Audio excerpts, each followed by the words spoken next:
But good morning, everyone. My name is Jamil Jude. I'm the artistic director. Thank you all so very much for joining us here virtually for our community conversation, Unsung Sheroes. Today we have an amazing panel for you today, and I know it's going to be a blessing as we allow more people to come in. I just want an opportunity just to welcome everyone at the top and then get out of the way and let this amazing panel. At True Colors, we believe that we thrive at the intersection of artistic excellence and civic engagement. And what it often means is that we try to pair all the amazing work that we do on stage with great conversations inside the community. What would have been an awesome production of Maria and Rosetta about the life of Sister Rosetta Tharpe, an unsung hero in her own right. She's really the godmother of rock and roll, but did not get the credit during her time on this earth and afterwards. That's her history. But we have said, let's not let the sands of time forget about the amazing women that are doing things on the daily. So we wanted to put together this panel of dynamic leaders in our community that touch all we have here today. I'm really excited, and those of you all who are in panel view, that you get an opportunity to see everyone. Notice that I'm joined by a couple of the panelists, but you also see that we're joined by two amazing interpreters to make sure that everyone in our community has the same access. The hands in motion, Miss Marsha Coles Felix and Miss Phyllis, who are going to help us out all day. So if you are using speaker view and you're a member of the ASL community, you might want to pin Miss Marsha Coles Felix at the beginning. So if that's helpful for you and you're pinning on a spotlight, you want to look for those two names, okay? All right, what I'm going to do now is I'd like to turn it over to our host, associate producer at True Colors Theater, Miss Clarissa Crawford. Thank you, Jamil, and thank you everyone for being with us this morning. I'm really excited about our panelists and the conversation that's going to take place today. I just want to make a note that conversation will be recorded. And I also want to let you all know that you have an opportunity to use the chat box as we're going through the conversation to submit any questions that you may have. We're hoping to have a few minutes to be able to ask those questions of our panelists and get some answers. So you're welcome to at any time to drop questions in the chat box. And Director, Mr. Jamil Jude, who just welcomed you all, will come back and make an exciting announcement about our upcoming season. So please be sure, if you're able to, stay to next for you. So I want to dig right into our conversation. We have a limited amount of time, and there's just so much a wealth of, so I want to try and get as much as I can out of them during our time. So I'm going to start by first thanking our panelists for being here and then introducing them to each of you. This Rawell, who is the councilwoman for the city of South Fulton. We have Bishop Carolyn Tyler Guidry with us this morning. We have Goshe Hawkins, and I hired as the 122nd elected and consecrated bishop of the AME Church. We also have Goshe Hawkins with us, who is a bishop. We also have Dr. Kalinda Lee, who is the Vice President of Historical Interpretation and Community Partnerships at the Atlanta History Center. I was telling our panelists before we got this that we have about all of them being here, because I feel like a piece of me is just like represented on this panel this morning. And so I want to also thank our amazing connectivity directing our guests today so that we can have this very fruitful discussion. So I just want to get right into it. We are honoring you all as phenomenal, and we know that not everyone may know all about you, so we're hopeful that we'll be able to get deeper into that today. And so for my first question, I also think automatically about superwoman or superhero, right? And so with that, I think about like superpowers. And I know that you continue to hold many different roles, you wear many different hats within our community.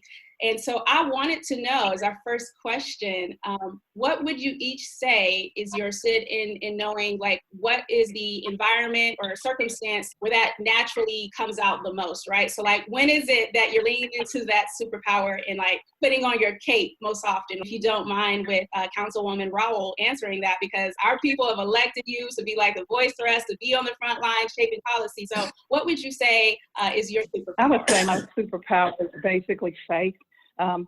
I pray on a regular basis to kind of make sure I'm in my right space in terms of representing our community. And so one of the things that I pray for on a consistent is my superpower. Yeah. And I lean on it in my interactions with people on a daily basis. It's amazing. What about you, Bishop Guidry? You know what? I think my superpower is that I'm a people person. I get turned on when I'm in a group of people. I love people. I was raised as an only child. And so I always sought out friends, as though some of them are still living, by the way. And so I think loving people is my power. Go, Shay. I would have to agree with Catherine as far as the spirit of discernment. And not only just the spirit of discernment, I have also inside of me, then I have to get up and keep pushing. So constantly in my mind, I'm just reminded that I have to succeed. I have to do this, 100%. And what about you, Dr. Lee? I think that I feel like my superpower is curiosity. Know that the highest compliment I can give somebody is to say that they are curious, that want to keep learning. I want to figure out how to share what I've learned to be a blessing. And I think that when we stop being curious, community. So being curious. Yeah. Thank you for that. So I love hearing, I heard it echoed a couple of times, discernment. And I was just in digging into and reading your bios and learning more about you, I realized that you all have had like different moments in your careers where you've transitioned to like a new role, a new position, a new space. And the private sector, you've worked in public sector, government, you've nonprofit, like you've done it all. Bishop Guidry, I know you at one point were working rights movement in Jackson, Mississippi, where you were born. Went on to be a banker, then went into you really did read it, didn't you? Go straight. I did. It's like, oh, this is a woman who knows something. So I'm very, very curious about just what you have to say. But I know that, like, you had, first of all, carving out your own lane, right? Like flipping the bag, making it happen, being a businesswoman, owning salons, opening up Go Shade's Breakfast Bar. Oh, Dr. Lee, the same thing, being able to curate moments, exhibits, moments of history in different spaces across the country. I know that each of you have these different transitions in your lives, and I'm curious about what you have to say or what you can offer as it relates to being able to discern the art of pivoting mindset that you have to take on, and what is it that you know about yourself as you're going into these different roles that like prepares you and propels you to each time y'all again and you're serving in top positions. So I would really like to just know what you have to say about the art of pivoting and discerning your next moment and the mindset that you have to have in these different roles. So Shay, because I know that you have a beautiful story about how you became to be the amazing woman you are. Yes, thank you. So for me, I think that I'm a person who gets bored very easily. So when I feel like I'm getting bored with something, I feel like it's time for me to transition and to add more than one iron in the fire. That's just how I was taught. And so I never want to just be creating one lane for myself. I think that it's advantageous, different avenues to create streams of income. And not only that, just to be well-rounded, in other areas. So that's just something that I've just developed over the years. And blessedly, it touched. Midas touch, right? Everything you touch turns to gold. Thank you. I'd like to jump in on that one. I think that it's interesting that the same thing I'd say about myself, I also get bored easily. If I had to be honest, usually most jobs I stay on them about 5, excellent, and then moving on. And it started at a very early age as well. Even when I was in high school, I was taking college courses and working all at the same time. So this is something that if I thought about it, it goes back, to when I was young. And so I'm very well connected with what she said about that. Yeah. Thank you. I on the other hand, I can stay with something, well, I guess until I get bored. So maybe I do have a short attention span. I could do anything that I wanted to do. And so I have never allowed the naysayers or what seems like an obstruction to stop me from doing. I ended it. But I never felt that I did not belong there. I thought this is where God wants me to be. And so I'm going to do this. But the other thing of it is that I have a personality that whatever I do it, I used to think it was because I was born in August. I'm a Virgo, and Virgos are anal kind of people. It's got to be just so. And maybe that does have something to do with it because that's verb as a bishop, as a pastor. And I wanted somebody to do something. I made sure that I gave them the directions and then I left them to do it. But when they came back, they had to have crossed every T. That's the way I wanted it. Yeah. And I've been like that all of my life. And so it's kind of carried me through. And I think, it's about being purpose driven. Yes. I've lived in 15 cities on 2 continents. I have up in lots of different places and played lots of different roles, but everywhere I show up, I'm me. And it took almost 40 years to finally figure that part out. I am me, and I can take what I've, my work ethic, you know, and not very, right? I don't need to wait for permission. And as Black men, we very often get permission. Are not. I would totally agree with that as well. I do think I often tell people I can be outworked, and I hear that among my panelists who I'm serving with on this panel. And I do think it's something just unrelenting in the room and get whatever you need to get done. I love that because Black woman coming up doing my thing, and I always hear, when we do it, execute it, do it, and do it right. Dot your I's, cross your T's. So I am curious. One of the things that Dr. Lee and I think for you all. So she'll probably Okay. So we'll make sure that she gets back on here in just a second. We've got our amazing team behind the scenes making that happen. But one of the first to get to a place where she understood her power. And I'm curious to know, like, would each of you say, the same thing? Like it takes that. Dr. Lee, welcome back. I was just speaking about the comment that you made on, it took you 40 years to like get to this place where you want to really lean into that. And I was curious if that's the case with the rest of our panelists. Have each of you, found that it took time, and like, what was the moment you recognized like, oh, I got this? I think that I have, because I told you I was raised by my grandmother, who always told me that I could do anything that I wanted to do. She said to me, growing up in Mississippi, your problem, it's other people's problems. But anything that you set your mind to do it, study, do what you need to do, and you can do it, and you belong wherever you want to be. So I grew up with that kind of attitude, which was not 37 on when I was born, but I believed it because my grandmother told me. And so anything that I decided I wanted to do, it never occurred to me that I couldn't do it, because grandmama said anything I wanted to do, I could do. And so when I went into it one day, and I noticed I was training all these white people to be my boss. And I went into the manager and I said, I'd like to know what's my future here. Am I going to be promoted someplace? I said, everything everybody needs to know in this department, And so it was always that kind of attitude, speaking up for myself and making my own place when others tried to block it. Closed mouths don't get fed. That's right. And knowing your own worth. And yes. And knowing that you know what it is, whatever you're looking to do, you know that you have the ability to do it. You know that you're able to do it. I just want to point out, because from what you were just sharing, what stuck out to me is that, number one, your grandmama told you, right? So you had someone affirming you, right? Yeah. Like you believed her, right? Well, mama's word was gospel. There we go. So, mama said it. But also, I was fortunate enough to be raised in a time when the whole community was your family.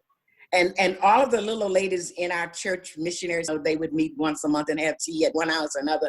And because I was an only child and a girl, I was always in that group. And those women always affirmed me, which is why I like this community thing that we use. Maybe we got to go back to that.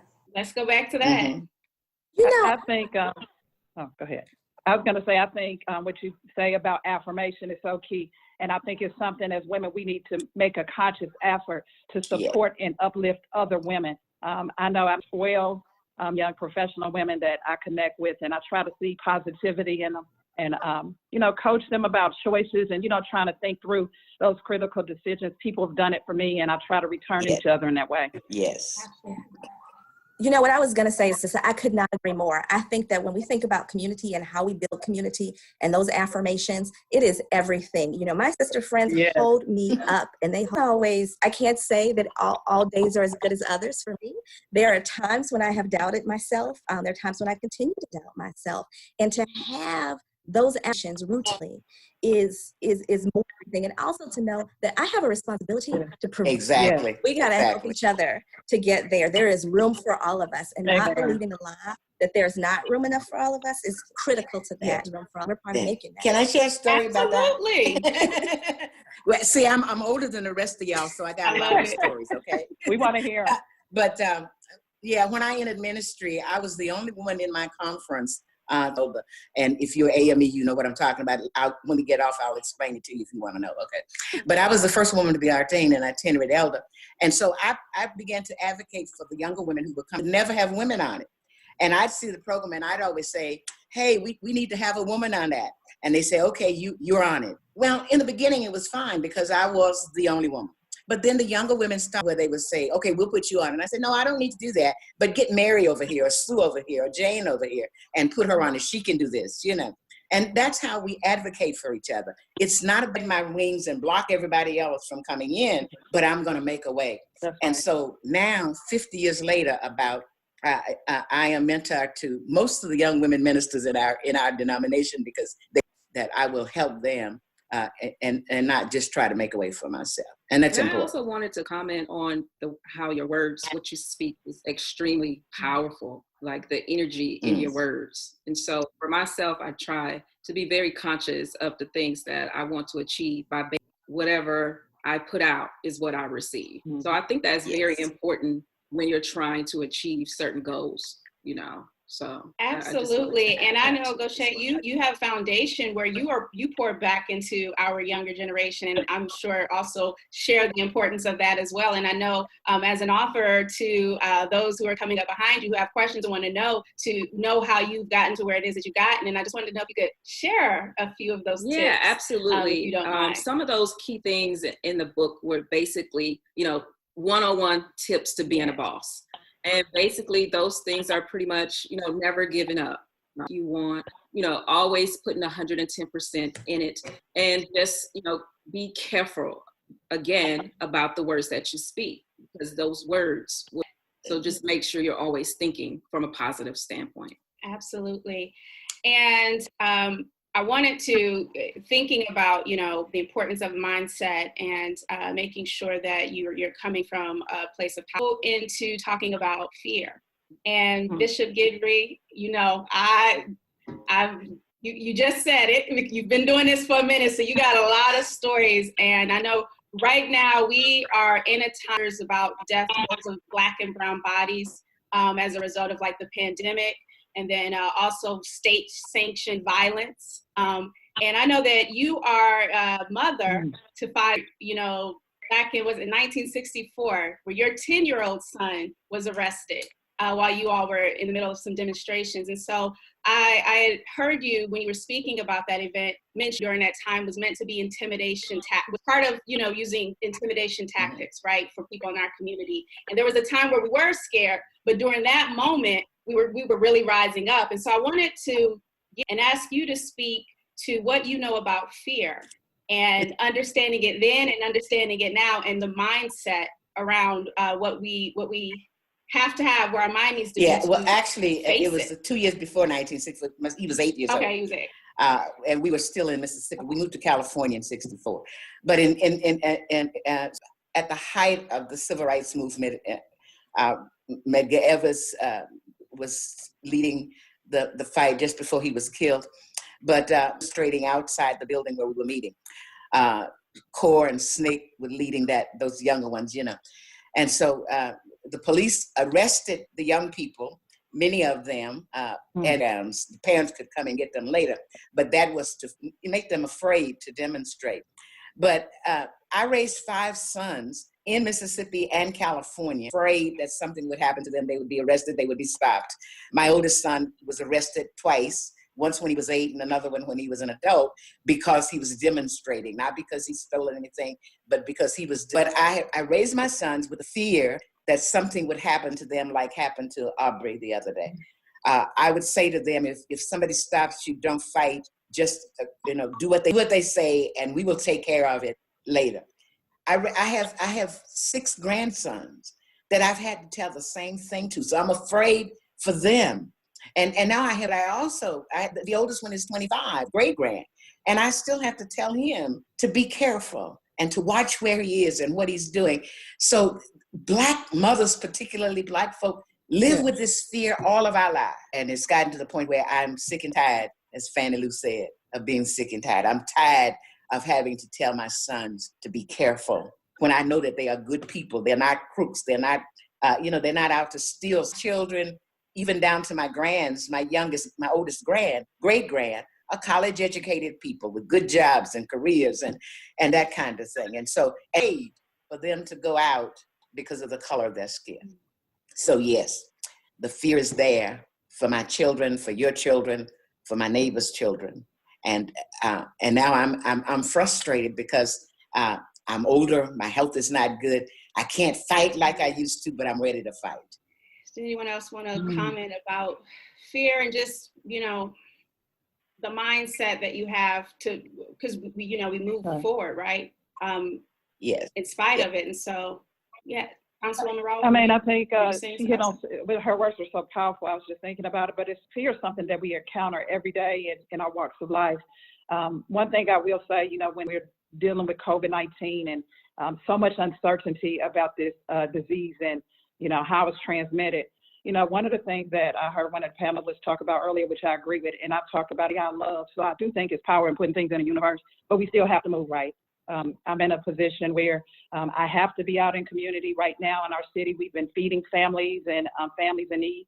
And, I have to go out, I have to put on my mask, but I also have to be mindful. So I just, I have to continue to move forward. Yeah, I feel like you can't live in fear. No. Fear Absolutely. is like a kryptonite. So you definitely just cannot live in fear. You can't live in fear to the point where you go somewhere and hide away from what's going on. That doesn't mean that you're not, and I think maybe the word that is excessive concern, because fear means that you're going to go and hide because you don't want to be seen, you don't want anybody to know you're there, and if you can keep people from seeing you, then you'll be okay. But the kind of fear that I have, I have to come get you because you do something to somebody who belongs to me, that, and so the concern is for the person that you love, not living in fear for yourself. The other thing about fear is that, in some ways, fear is this thing that historically keeps us alive, right? It's what keeps human beings alive, right? We have a healthy fear of myself, and I'm a mother of sons too. I see myself on the one hand, knowing that I feel fear about all kinds of things, and you just move through it. There have been people who've said to me, well, I can't do X, Y, or Z because I'm not fearless like you. And I'm like, I'm not fearless at all. I just keep moving despite the fear. But as the bishop is talking about instilling in her sons, right? We instill those lessons because we also know that it is so important that you have a certain regard for your life and other people's lives, even when other folks don't necessarily always deal with young Black men, although certainly not only with them. I see this thing sometimes where one of the things that makes me fearful is that they don't see fearful enough. There are times in Moreland Avenue, and I'm driving down Moreland Avenue, and I see young men like playing chicken with the cars. They fear of that because you matter, and don't believe the story that you don't. So I think it's about not being driven by fear or not being stopped by fear, but also respecting how we can be fragile and we deserve to support ourselves and each other. What did they say about courage? It's not the absence of fear, right? But it's, it's the fear being there and you still, and for us, that's to live, right? Having that healthy amount of fear, but also our existence is here in these United States, right? So I love that. Thank you all. Dr. Lee, I love what you were just saying about, how you interpret fear and about connecting our community's current concerns to history in a meaningful way. And so I'm curious about just how what's happening right now is that, is there a moment or something that you can offer to connect us to maybe our past that's helpful for us in this moment and even as we are, moving forward. And then I will ask the work in the Shero that you're being in this present moment. So I'm trained as an historian, as a curator, as a writer, as a, those are and I do public engagement around all of that. And part of that for me, that why history matters is very much about one, for what we can do. And I say to people all the time, like, you're special, you're unique, but you're not a unicorn Black woman who is doing amazing, right? There are those who have come before you. I put a picture of my grandmother up in my office and remember what she went through. And that is an incredible information. So I think in this particular moment, I have been interested in looking back, at the influenza pandemic at the hardest. And yet we still exist. We still persist. And we thrive and we create. And it is important in this moment to remember that. We will be here if we stay that. So thinking about the ways that we can. So for me, you can't walk into that museum right now, right? And the community dinner with elders that we were planning, that would be irresponsible. So looking for ways, that we can be together apart, looking for ways that we can provide people not only with information, but also with inspiration. That's the pivot that we have to make right now. Yeah. And we can do it. And obviously I'm in that vulnerable group, of people. So I've been isolated in my house since the first week of March.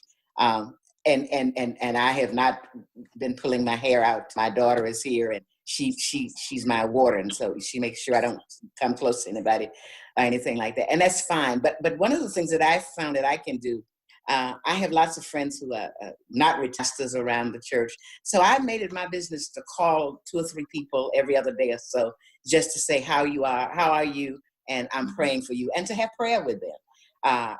And they are despairing. So I call them and just try to make the conversation a little light. I told a friend of mine the other day, we're going to start a Zoom old folks game. So that's what we're going to do. We're going to set up the Zoom and we're going to play games with each other by Facebook, whatever we're on. So everybody can do something. I work from home all day. I have the privilege of being able to do whatever I want to do with my time. And I choose to continue to connect to the people that I know around me that, like to hear my voice, and I like to hear that. During this time, I have learned so much. I've been able to spend a lot of quality time with family. And I think a lot of my friends, we've all been so busy in our businesses over the last, put us down to take the time to spend with family. It has also allowed me to connect with people who are less fortunate by providing meals to those students, and also to the first rewarding mentally, spiritually. And so it's just been a growing process, just taking time, examining the business that I'm in and how to make it better once we're up, and running again. So blindsided, so I have no regrets about this corona.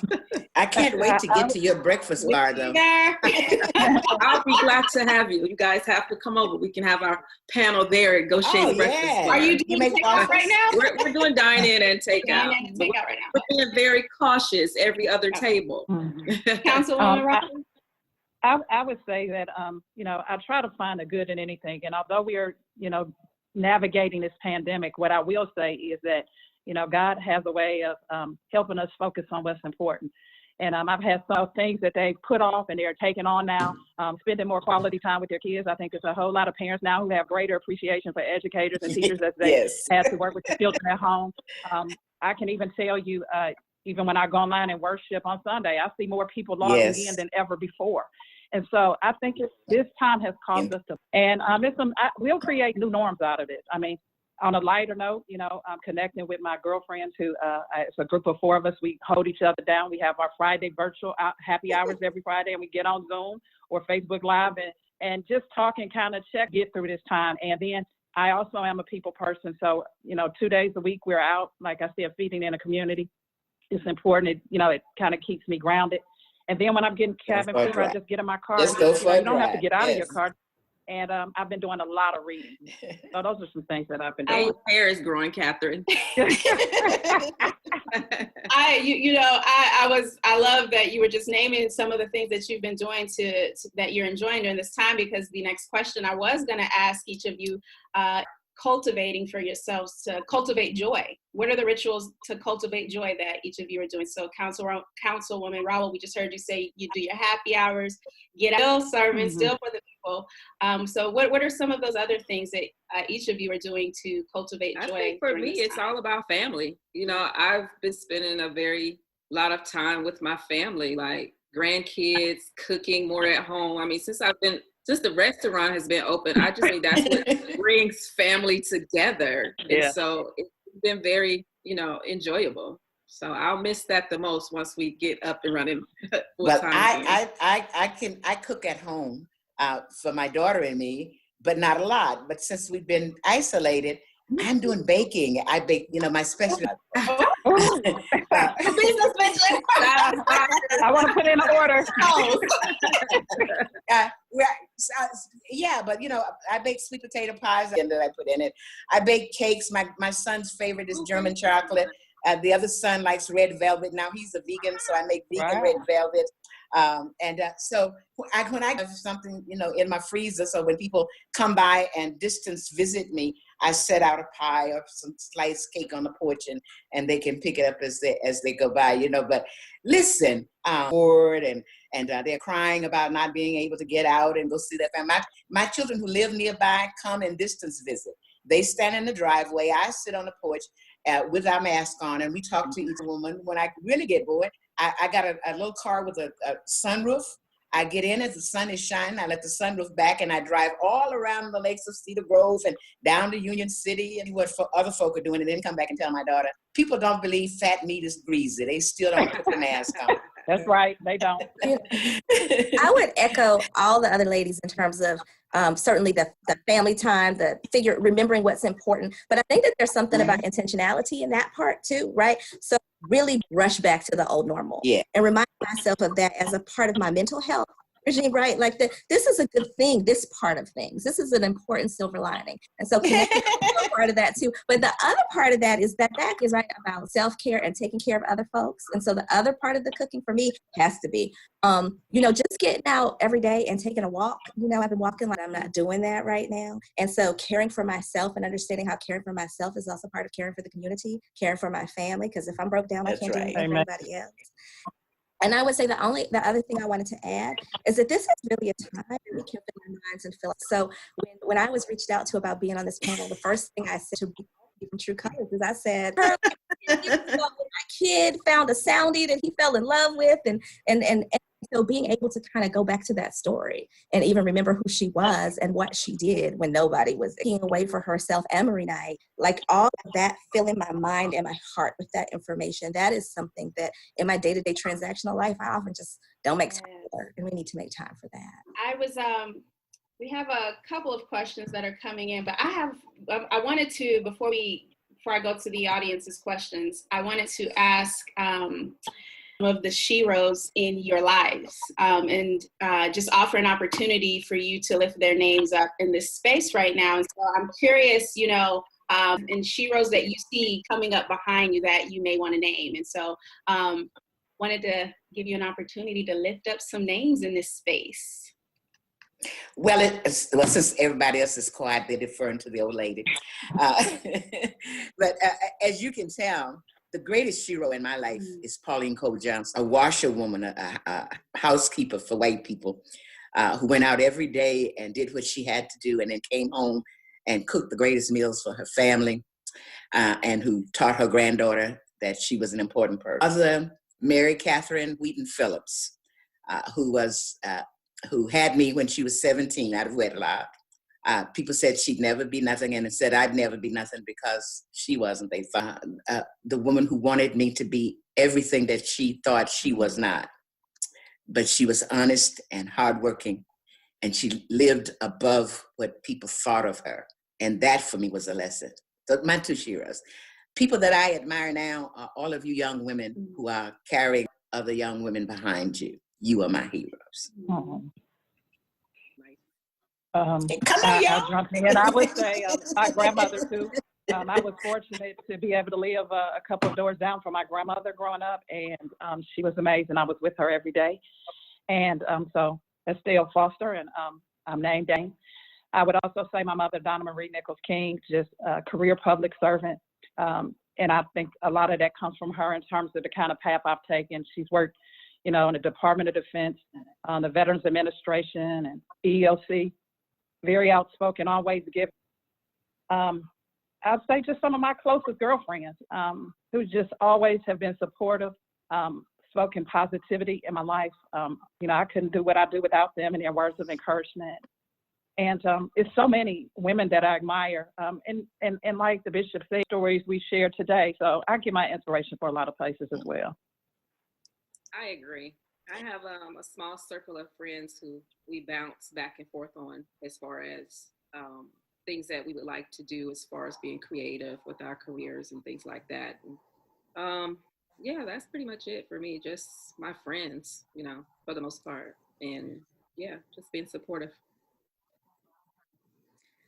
So I was, and this is what I do for a living, right? is I'm looking at are named and unnamed. But for today, I would say, come check me out later and I'll talk about their names. But I have an opportunity today to name Bernice Lee, my grandmother, who lived and died, was born and died in the same house, who never traveled very far in her life, and yet, was subpoenaed newspapers from a Christian, burned her son's Vietnam draft cards when she felt the fear. She did it anyway. I have been inspired my whole life by her and her will to be transgressive when it mattered. And my own mother, Bishop Guidry, as a young woman who was pregnant at 16 and whose family said, well, we had high hopes for you, but I guess not. Made the way, Dr. Dolly Ann James Mullen, to be a blessing in other people's lives, to become a professor, and paid in that by just saying, I have 3 new ones today, because the stories that you all have shared have deeply inspired and taught me. And thank you so much for that. I'm looking forward to using those lessons. And I know they may be listening on this webinar. Celestine and Jackie and Lydia, and these are my girlfriends, not God, and that I'm human. They know all of my thoughts, and yet they love me. Yes. I want to ask a couple of questions that we received from our audience, and one of those questions was, as Sheroes, are there people that continue to bring up your past mistakes? Well, I think that for me, like I was on the wrong path as a teenager. And I feel that whenever I'm trying to do something new as far as paperwork, it's always a question on there that says, always have to answer, yes, 25 years ago or 30 years ago or whatever it is. And I think that it's always a reminder of you can never get rid of your past designed to try to hold you back, no matter where you are 30 years later. I never understand how that's something that you have to constantly bring up whenever you're trying to move forward in your game. I would say, secrets and shame are poison. And when there are not secrets and it's not shame, it loses its power. And so, I hold on to that. I don't walk through life feeling like a Shero. I walk through life feeling like a woman, but out here doing my best. Amen. And nobody can take that away from me. Fortunately for me, everybody who knows my past just about is gone. But I tell everything there is to know about me, the good and the bad. So nobody can hold my past over me. And there was you that there were people who said, well, I remember, she thinks she's so much. I remember when she did. Sure, I did. But that was then. Look at what I'm doing now. And I just think, again, we've talked about it throughout this conversation, you have to move forward. And I have also made it a practice when people tend to harp on the negative, I keep those kind of, because if they're not lifting you up, they don't need to be in your Exactly. Absolutely. And another question that we have is, do all of the ladies live in the city of South Fulton? And can we talk about your efforts to be supportive? So I know Bishop Guidry, Councilwoman Raul Gaucher, you have business. So, and Dr. Lee, are you in? That's okay. What can we do to support y'all though? Where y'all Dr. Lee? I'm okay, but you know what? I don't have to be in it to be in it with you. All right. Got it. Dr. Raul, you are councilwoman for which district? District 1. District 1. Okay. I'm in 6. Okay. On my Facebook page, I have a council Facebook page, and I post multiple times a day different things that are my city hall address, and I'd be more than happy to work with you. All right. All right. Well, I appreciate that. I think, let me see, what other questions were coming in? We had a question about how you move through bad days, but I think that we've talked about how y'all are, you move forward and set boundaries around who you allow to be in your life. Going when you've had a bad day? I wanted to say one thing. That is that somebody pointed out to me when I was in my early 20s that I had a propensity to hear the negative. So if 25 people told me I looked beautiful that day, but somebody told me how, dwell on that, right? And I think that one thing that I have learned is be really clear about what you're taking in. And allow that other stuff to roll off. That's so much of that bad daying is about that. It's about holding on to that. And the other thing I would say about bad days is it always right. once I can reset with that in mind, that changes everything. Yes. Great advice. I can't afford to have any bad days. I only have 2 few left. And so I try to make every day a good day. If it doesn't start out like that, I go in my little corner and say a little prayer and then come out and say, okay, God, I know you got this. And I'd say it's also good to know when you have to walk away, right? Yeah.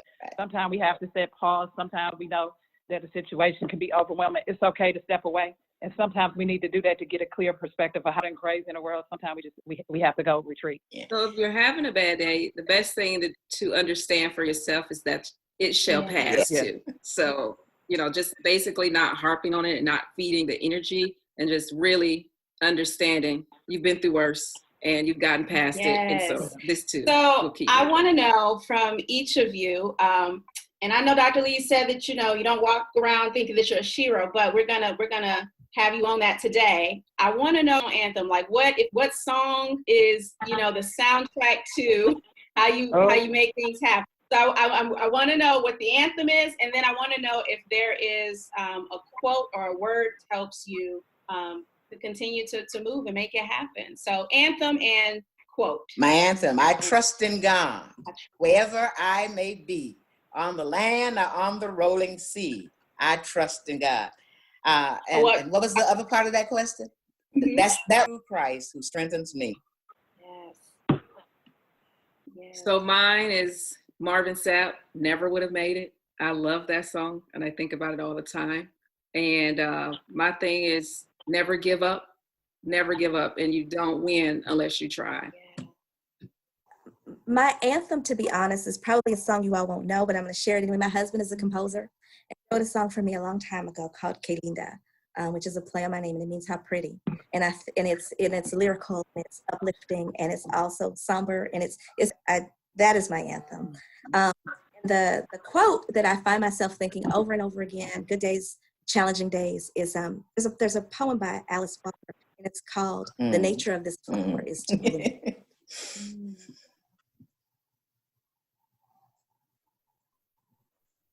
Dr. That's the Rose? hard one. Oh. I know, I'm thinking. It's hard. You take your I'll time. say, but I have the song is the problem because I love music. So I really have to think about. But what I will say is I think I'm resilient. I've focused on just moving forward. We've heard it throughout our conversation, and we just have to persevere and move through. In terms of the song, I cannot think of the song. We can come back to it. That's okay. Yeah, okay. Give me a second. Come back to it. So that we're running short on our time here, but I just need one more time to, first of all, thank you all for being here. This was such a great and fun conversation. What a lovely way to start my Saturday. You all give so much and have served and just been vessels of abundance within our community. And I wanted to offer an opportunity for you to just put out if there's anything this time. How can we support you? What could you use more of right now? And, maybe we can do it, maybe not, but just like offering out like what it is that you need right now. Just support from the community for me. Just support. We are open and we are still doing takeout, delivery, and things like that. So for me, it would just be the support from the community as usual. And they've been extremely supportive. So we're just asking. And that's for Ghost Shades Breakfast Bar. Cascade, yes. So there's an opportunity to dine in order takeout right now. We can do that. Thank you. I would say that support all businesses that you want to continue to make it through these very tough times. I would also say I need us as a community to be smart and as we get reckless, not using a mask and taking advice that we're hearing from our health professionals. I want our community to be safe and come out on the other end of this. So I want us to take care of ourselves. Self-care is important. I'm going to echo right that now. and say the thing that keeps coming up for me is I need our people to act out of love for themselves and each other. Don't act out of fear. You know what's safe for you. You know what you need. You know what you have the ability to do and to give. Be motivated by love. Yes. Amen. Yes. You took the words out of my mouth. Yes, that is the most important, at least upcoming event, to get out and vote. And I'd like to see more of mentoring other young people. I don't need anything. I've lived a full life. And if the Lord never did another thing for me, he's done it. He's done enough. But I gather around. I'd like to see young Black women, older Black women support these mothers who just lost their children in whatever way you can in your community.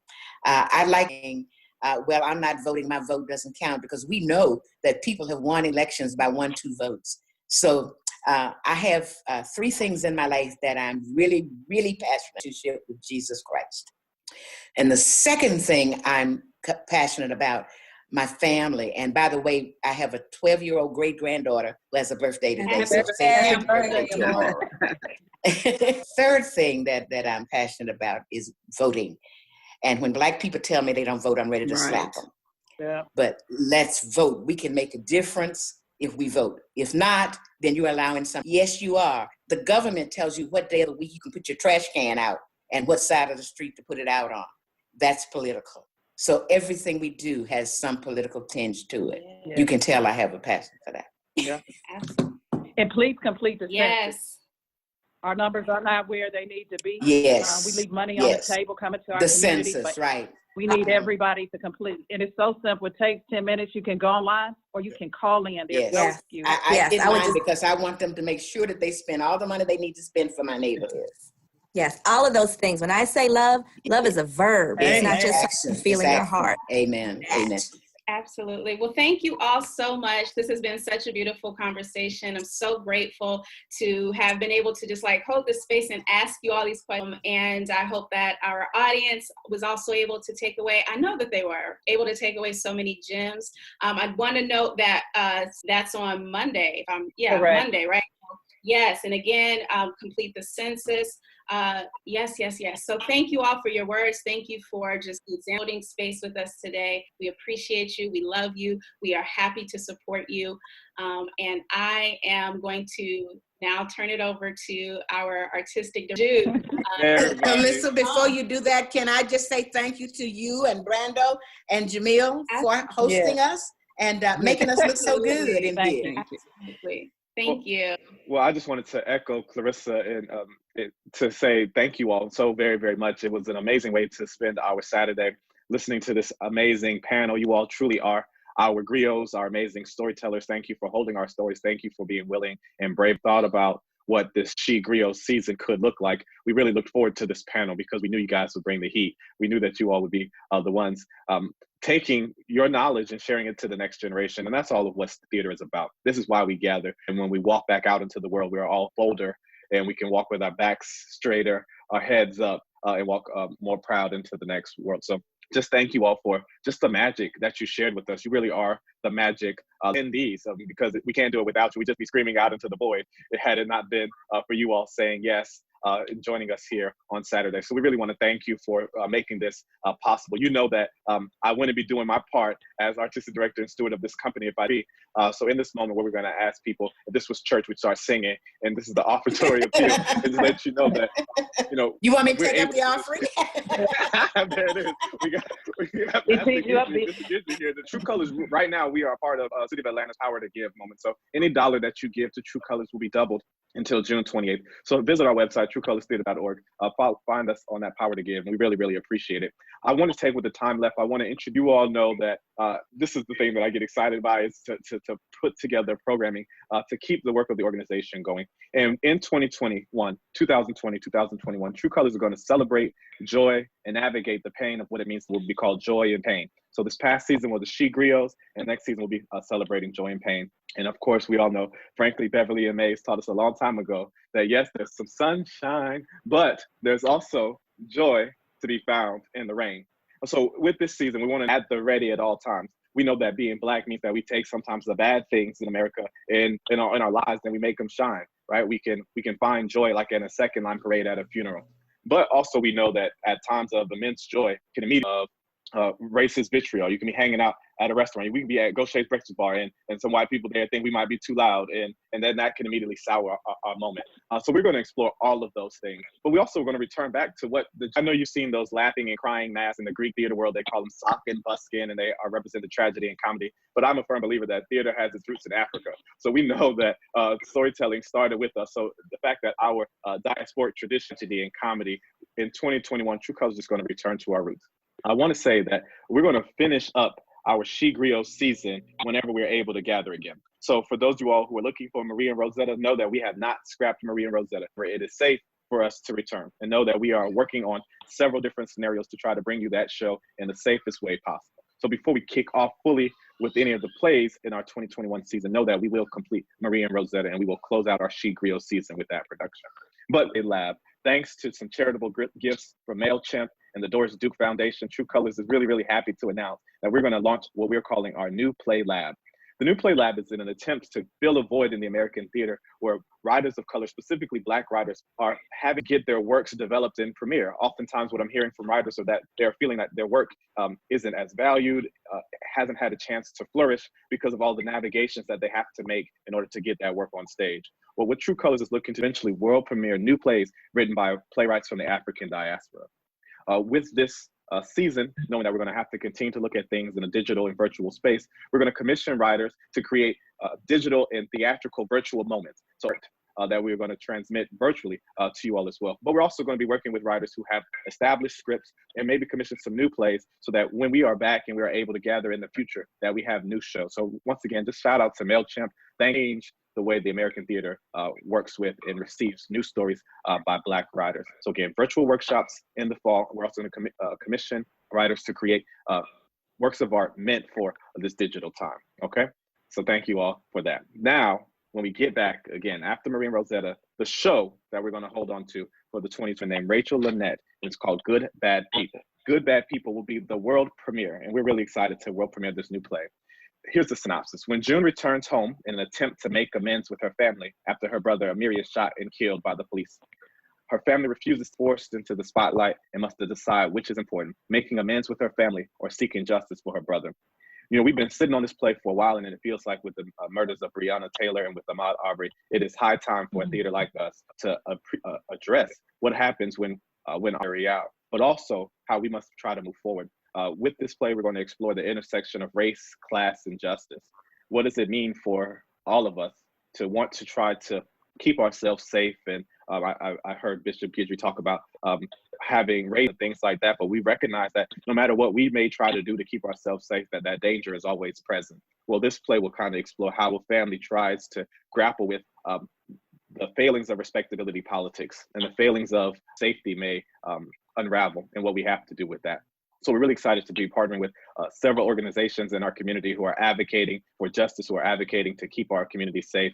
So please look forward to that. I wish I could say that in the 2021 season. So our seasons run until July, the end of July. We're going to put those two shows on stage, Maria and Rosetta and Good Bad People, if and when it becomes safe. All right. So don't yell at me. Don't go find the Better Business Bureau and say that working with our partners at the City of South Fulton to make sure that when you all return to the Southwest Arts Center, it's as safe for artists as it is for patrons, as it is for everybody else to gather. But those two things, the New Play Lab and the Good Bad People, are the things that we're really, really excited. As us more, we will share more. But I really am excited, and I can't wait to share with you all the great work that's going to come out of the New Play Lab. And really, when we get back and we're able to put up Maria and Rosetta and Good Bad People, you guys will know and come to appreciate all of the artistic excellent work that True Colors has done. Community conversation. Know that we will still do community conversations and also our spring play reading series and related reading series, along with our main stage programming. So all the work that you have come to appreciate at True Colors will continue on, be it virtually or in person when the science tells us, okay?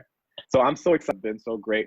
I wanted an opportunity to get you guys tickets to opening night for Good Bad People. So if you all here as attendees, I want you to do one thing. I want you to go to truecolorstheater.org, and I want you to go to our tab, asking people to record themselves, highlighting the ways in which women, griots, these she griots have changed their life, or the ways in which you see yourself as a she griot. Record yourself, no more than 3 minutes, telling your story. Tag us at True Colors, hashtag she. We're going to pick some of these videos, and we're going to give you tickets to opening night.